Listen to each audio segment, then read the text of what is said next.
Today we're bringing you a preview of Tiny Epic Dungeons from Gamelyn Games. I'm Mark Maya. Welcome to Board Game Coffee. Get back here this instant! Thank you. Oh, I love you too. I couldn't have done it without you. Thank you. Thank you. Tiny Epic Dungeons is a 1 to 4 player cooperative dungeon crawler in the same teeny tiny box format that you've come to love from the gang over at Gamelyn Games. Except this time, there's minis.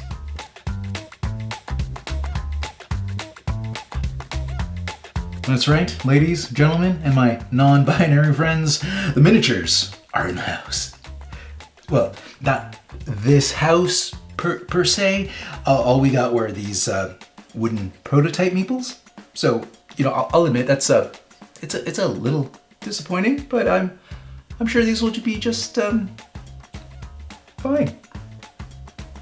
With that said, I'd like to note that all the components you see in this video are of the prototype variety and do not represent the final look of the game. Not even close. You disgust me. Alright, now that I got that out of my system, there's more to Tiny Epic Dungeons than just minis and a convenient storage solution. So convenient. Because it's tiny. There's also a legit dungeon crawling experience in this little box. So little. With goblins, monsters, boss fights, and loot. So much loot. Just look at it all. It's just so looty. So looty. But as cool as it is to find an awesome throwing axe or cursed dragon scale armor, it's even awesomer when those items belong to a set that awards you bonuses based on how many items of that set you already have. So awesomer. Let's say you have the lion set, for example. If you have, let's say, the shield and plate mail of the lion, you'll get +1 health when you perform a melee attack. Add to that the longsword of the lion, and you get +2 health from your attack. Collect the whole set, and you heal 3 health every time you perform a melee attack. But this doesn't mean you need to limit yourself to one set, or run around looking for that perfect pair of shoes to match your sweater vest. This is your moment to shine. Wear whatever the hell you want. You are not wearing that. I am my own person. We're going to a bris. Aside from playing dress up, each character also has their own traits and special abilities. Like Moonblade, the dark elf rogue with her shadow walk ability that lets you sneak past enemies and damage everyone in the room.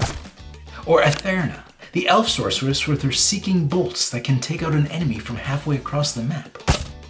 Or these other heroes that do other things. And like any self-respecting dungeon crawler, Tiny Epic Dungeons has skill checks. Want to bust something open? Test your strength. Want to be sneaky? Test your agility. You get the idea. Think of how much better life would be if we could just decide the outcome of everything we do based on the roll of a die. Hey babe, can you cut the baby carrot? I'm on it! Ooh, yeah. Oh.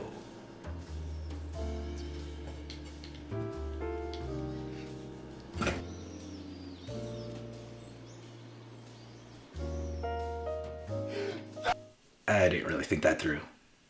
Did I mention the torch? You see, in Tiny Epic Dungeons, your time in the dungeon is limited by your torchlight, monitored here on this aptly named torch track. How much light you have depends on how many people you brought to the party, and what little light there is diminishes with each passing turn. And as lights fade out, the monsters move in. And if the light ever goes out, it ain't never coming back. Do you think I got the point across that, you die when the lights go out? Brittany? Brittany? The dungeons of Tiny Epic Dungeons are randomly generated, so each time you play, it's a different catacomb of rooms and corridors for you to explore. Maybe you'll come across the dining hall and then walk in on a goblin doing whatever it is goblins do. Gobble, I assume. Then you slay the goblin, loot the room, and maybe walk yourself into a trap. Who knows? Every room is a mystery. Some will let you heal, others will allow you to kill goblins anywhere in the level, and some will contain giant man-eating snakes that will devour your entire party. Snakes. Now, here's the thing. Goblins on their own, not such a big deal. Once you figure them out, you can pretty much keep them on lockdown. But minions, those guys are the worst. I mean, they don't just look nasty, these guys will f*** you up.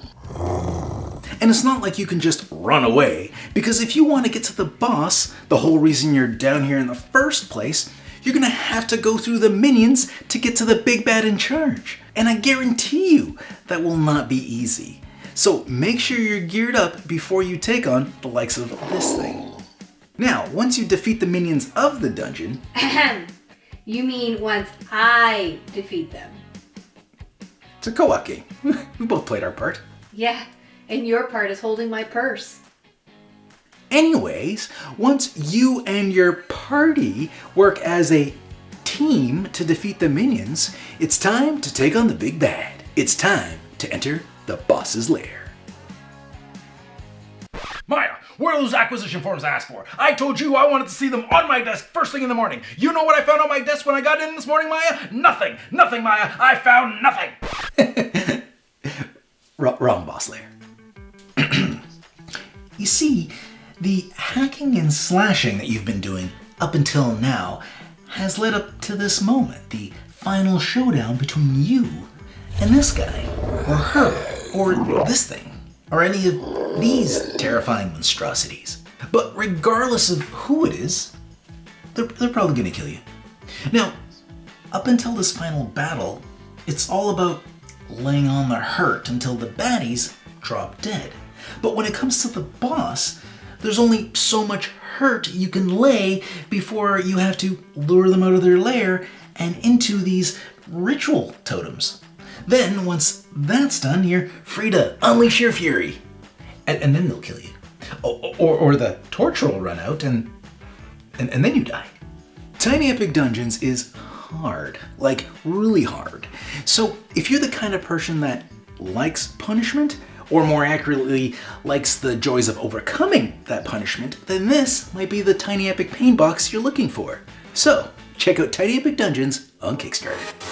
Thanks for joining us. If you like this video and you want to see more, subscribe to our channel. It's the best way to keep up to date with everything we do here at Board Game Coffee. But if you want to see more right now, we got plenty of videos to choose from. And if that's not enough, follow us on Instagram, Facebook, and Twitter. I'm Mark Maya, and this is Board Game Coffee. And remember, have fun, keep gaming, be social. See you next week.